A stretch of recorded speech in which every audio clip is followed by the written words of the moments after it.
Queridos irmãos, queridas irmãs, então esse vídeo é de número 136, a Gênesis capítulo 1,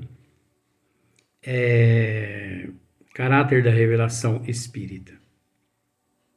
Então, dando-se sequência, nós não vamos mudar de página não, nós vamos trabalhar apenas aqui nessas 5 linhas, porque aqui eu sou meio enrustido nesse negócio de explicar. Então, veja bem. Eu tentei explicar no vídeo anterior o que os bons espíritos eles podem fazer em comum acordo com o médium culto, o médium esclarecido, conhecedor, né? Então, aquele médium que tem realmente um conhecimento tremendo, né? Um médium disciplinado. Então, em comum acordo, esses bons espíritos, professor Eurípides, Dr. Bezerra de Menezes, você entende que eu estou usando esses dois apenas assim, porque eles simbolizam, né? Dr. Bezerra de Menezes e o professor Barçanu, o Dr. Eurípides Barçanu, eu posso dizer assim que vamos usar assim esse termo. Dr. Bezerra de Menezes, para nós brasileiros, com todo respeito, é o nosso Kardec brasileiro. Escreva isso aí, Dr. Bezerra de Menezes, para nós brasileiros, para nós espíritas brasileiros, representa o nosso Kardec brasileiro, Dr. Bezerra de Menezes. O que não podemos deixar também de lado o professor Eurípides Barçanu, porque são seres, assim, ministros de nosso Senhor Jesus Cristo aqui na Terra. Então, desculpe, se nós temos um assunto tão sério quanto esse, e se nós podemos nos utilizar-se de seres tão nobres, nós devemos recorrer a esses seres, porque não há dúvida do amor desses seres para com a humanidade. Então, mas você entende, né, que os bons espíritos se utilizam dos fluidos dos bons médiuns para proporcionar a cura aparente, física da pessoa. Porque a autocura depende da transformação moral, caráter, mudança de hábito, de comportamento, de atitude. Aquela mudança de rancor, aquela mudança de mágoa, de ressentimento. Eu não perdoo porque eu não me conformo com isso. Então essas pessoas são enfermas da alma. Elas que têm que se curar. Como eu disse no vídeo anterior. Parece que é até repetitivo, mas não é, né? Mas a gente tem que falar várias vezes para a gente aprender. Não peça cura para Deus, gente. Não peça cura para Deus. Isso aí isso é até vergonhoso, pedir para Deus nos curar. Jesus, Nossa Senhora. Eu vou usar aquele termo, pelo amor de Deus. Esqueça esses seres. Esses seres, eles têm muitas outras obrigações. Esses seres, eles não são desocupados igual o Deus de Dante, não. Agora, se você quiser pedir para o Deus de Dante, você pode pedir para o Deus de Dante, porque o Deus de Dante, ele é demoníaco, né? Ele é implacável. E pode ter certeza que se ele vem até você e percebe que você não o levou na festa, ele te condena. Agora, outra questão, gente. Tomemos cuidado, hein? Tomemos cuidado. Olha a sequência agora. Gente, mas falando isso aqui, tudo é embasado no perispírito. Olha para você que interessante. Graças ao perispírito, nós estamos tratando desse assunto aqui. E muitas pessoas às vezes não raciocinam dessa forma, né? Mas tudo bem, nós estamos aqui para poder dar uma mãozinha. Só que depois também eu quero uma a avó puxando a orelha. Tá bom, vó, não vou falar não. Ei, meu Deus do céu. Nossa Senhora. Então, Evangelho segundo o Espiritismo, capítulo 21. Anota aí se você quiser.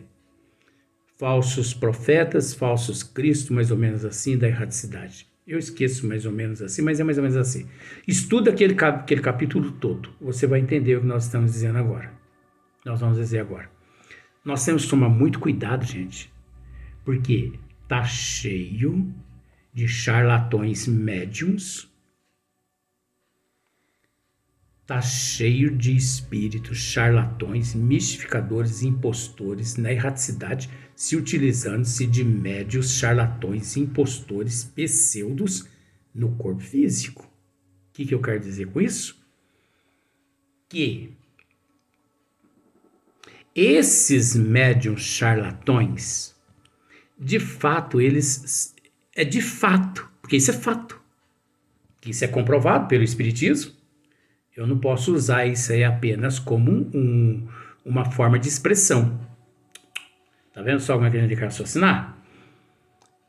De fato, esses médiuns, eles são detentores de dons maravilhosos, magníficos. Esses pais de santo, esses cartomantes, esses buenas dichas, esses ledores de sorte, eles não são falsários não, gente. Eles são falsários, entenda o que eu quero dizer. Na forma como eles estão praticando a obra. Mas eles são detentores de todos esses fluidos espirituais. O perispírito deles possui todos esses fluidos, os quais ele, espírito, comandando o perispírito dele, ele, espírito, ele, espírito, mais o perispírito, em comum acordo, ele apossa-se dasquelas energias do perispírito dele. Por isso, ele consegue a presciência, ele consegue a presciência, ele consegue ler a mão das pessoas, ele consegue jogar carta, jogar o baralho, e ele consegue acertar. Por quê? Veja bem, porque graças às energias espirituais dele e graças aos dons mediúnicos dele ali distorcidos por ele, aquelas energias espirituais dele imanta aquele paciente ali à tua frente e aquela imantação vai aos registros do paciente e absorve as informações do paciente. Você entendeu? Como, por exemplo, você senta à minha frente e deixa o teu diário à minha frente e eu coloco uma venda nos teus olhos, né? Eu tapo os teus olhos e você não percebe que eu ali pego o teu diário e eu vou lendo no teu diário e você com os olhos fechados, eu vou revelando a você tudo que você já passou e passa. Mas, se você retira aquela venda dos teus olhos, você percebe que eu estou utilizando-se do seu diário, todas as tuas informações. Se você tivesse conhecimento dos desígnios das leis divinas e através das obras de Kardec, e de Kardec, você veria naquele momento ali que eu estaria te imantando, indo até os teus registros e absorvendo todos os teus,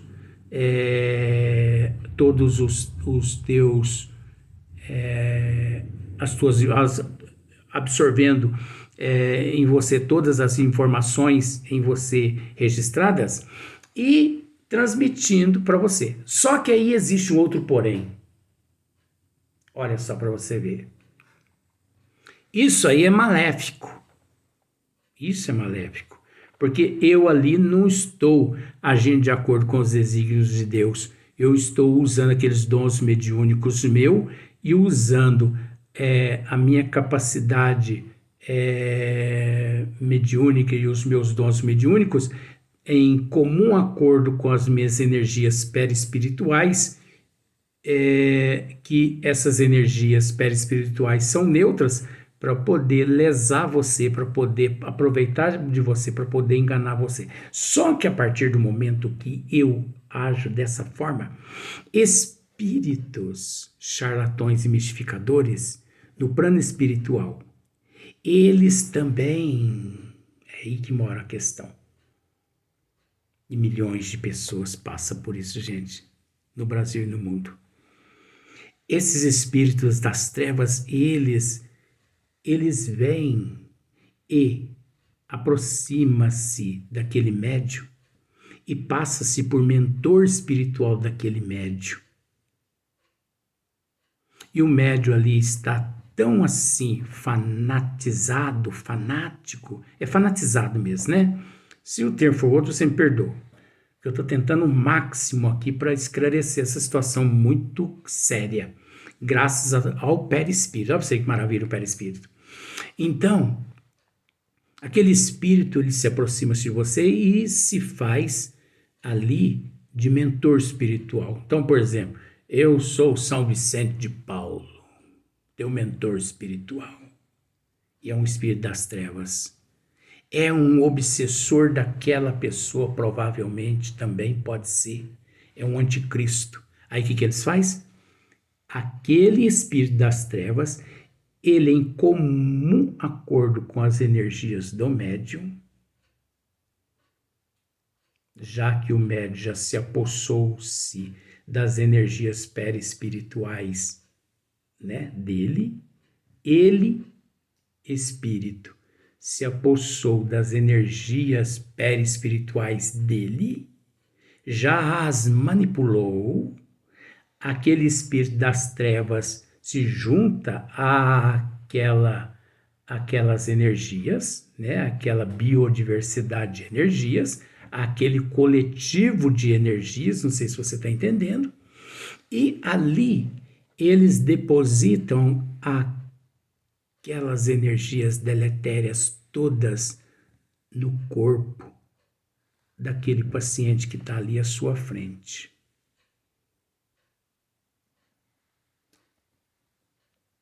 A intenção deles, naquele primeiro instante, eu não sei se você sabe disso, mas graças a esses fluidos do perispírito do médium e a vontade do médium e a vontade do espírito das trevas, a vontade no princípio que eles possuem, usando-se da ignorância daquele paciente, é fornecer-lhe uma cura aparente. Fornecer-lhe uma cura aparente. Tanto é que tem muitos espíritos, através de muitos médios e muitos médios, que dizem assim para o paciente: de hoje em diante você pode jogar todos os medicamentos do médico fora, porque você está curado. E o paciente joga os medicamentos todo fora. Daí 1 mês, 2 meses, remédios controlados, remédios quimioterapia, radioterapia, né? Remédios para câncer, essas coisas todas. Daí 2, 3 meses, aquele paciente morre. Por ele ter agido daquela forma, ele infringiu as leis divinas.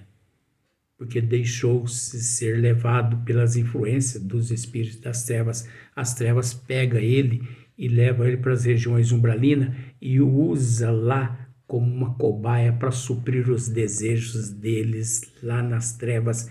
Inclusive, eles os transformam em cobaias do sexo lá nas regiões umbralinas.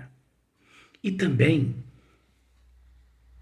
eles costumam curar muitas pessoas aqui no corpo físico justamente para que eles tenham aqui no corpo físico sempre um fluxo cada vez maior de pessoas que ali procura aquele médium, porque quanto mais pessoas procura aquele médium, mais energia eles sugam daquelas pessoas cobaias que ali comparecem.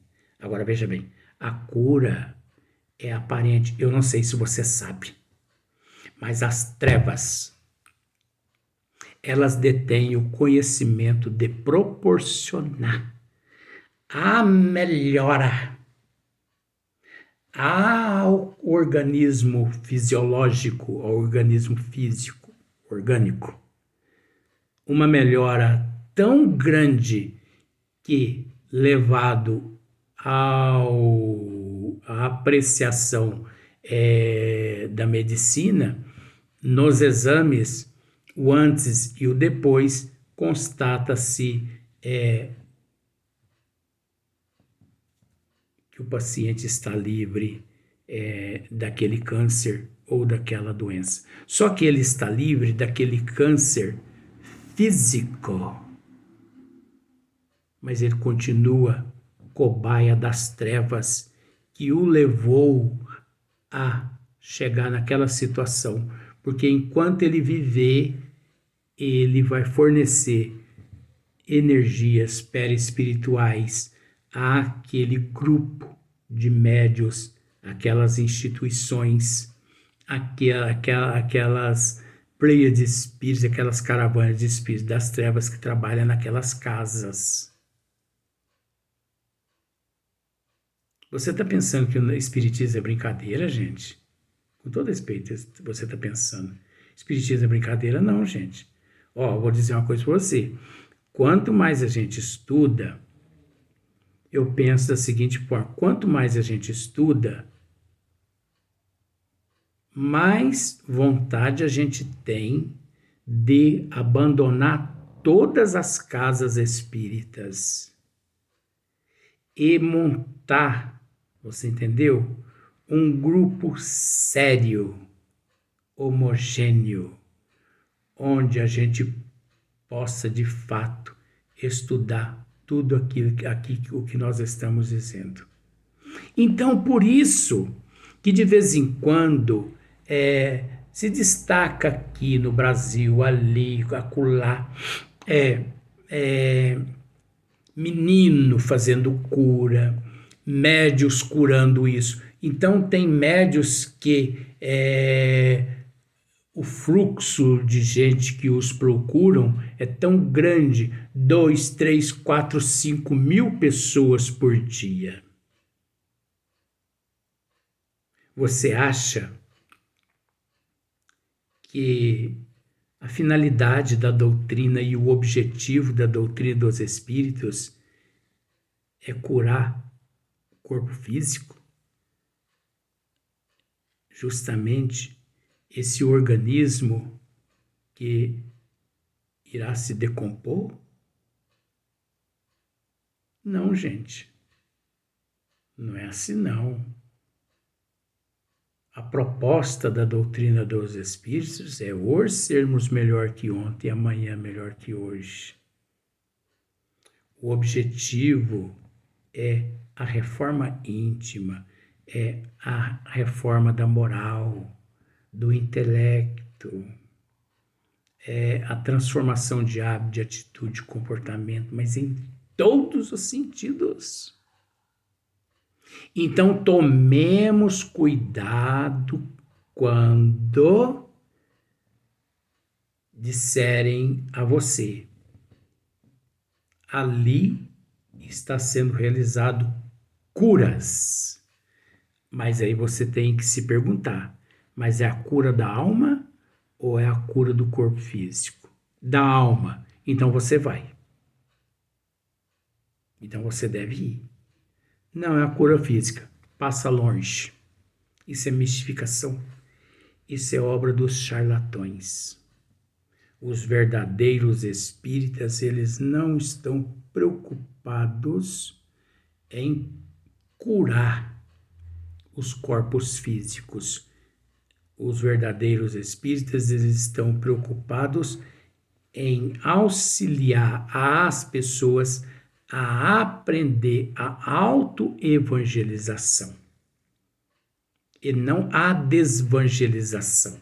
E ao aplicar a autoevangelização, os verdadeiros espíritas, eles ensinam as pessoas a administrar o potencial que possui através do teu perispírito.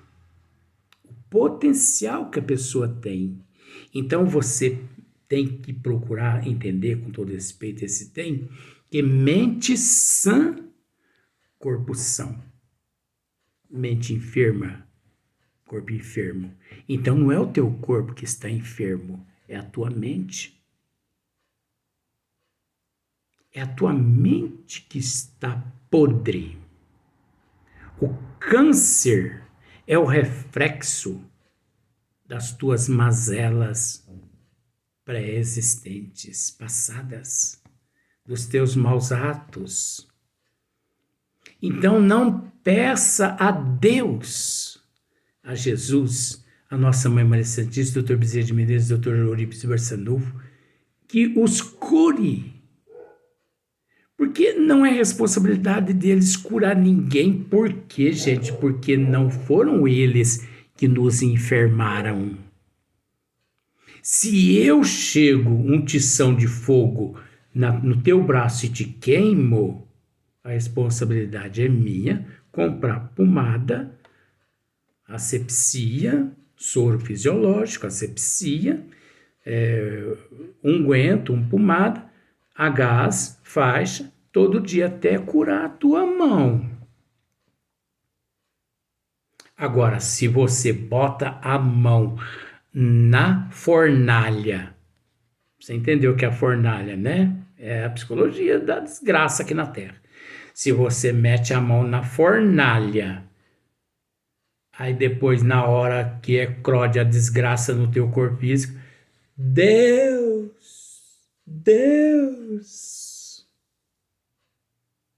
Você acha que Deus vai te atender? Ué, Luiz, mas se ele não me atender, ele deixa de ser Deus. Se ele te atender, é que ele deixa de ser Deus. É o contrário. Ele não pode te atender. Veja bem, ele não pode te curar. Ele pode te fornecer energias, porque Deus é Pai e Deus é amor, Deus é misericórdia. E Deus, ele pode te fornecer energias para que você tenha forças para você ir ao médico, para você procurar um oncologista, e para você buscar exames, e para você batalhar, para você lutar. Mas retirar o câncer do teu corpo depende da tua transformação moral. Ah, mas e se eu desencarno e não der tempo para me eliminar esse câncer? Não se preocupe, porque o espiritismo, isso é fato.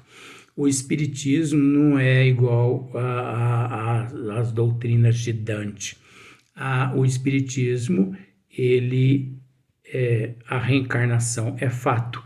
A imortalidade da alma é fato. Então, não pensemos em querer resgatar todos os nossos débitos nesta existência, porque jamais havemos de conseguir. Então, um pouquinho que nós fizermos nessa existência tá bom demais, desde que nos conscientizemos de que muitas coisas ficará para a posteridade, mas o importante é a gente dar o primeiro passo. Agora, você entende, com todo respeito, que isso tudo está relacionado ao atributo que se chama perispírito? Olha a importância da autoevangelização nas casas espíritas, do conhecimento dos dirigentes das casas espíritas, através do passe, da água fluidificada, dos bons pensamentos, das radiações, né, dos tratamentos de cura. As pessoas têm que entender que os espíritos, as pessoas têm que entender que os espíritos das trevas, eles têm o poder, eles têm condições de fornecer-nos uma cura aparente na forma de nos pegar na armadilha deles. Ora, gente, a cura não é atributo dos bons espíritos. A cura é um atributo neutro. É um atributo neutro. É preciso entender isso. Você entendeu? Vamos para o próximo vídeo.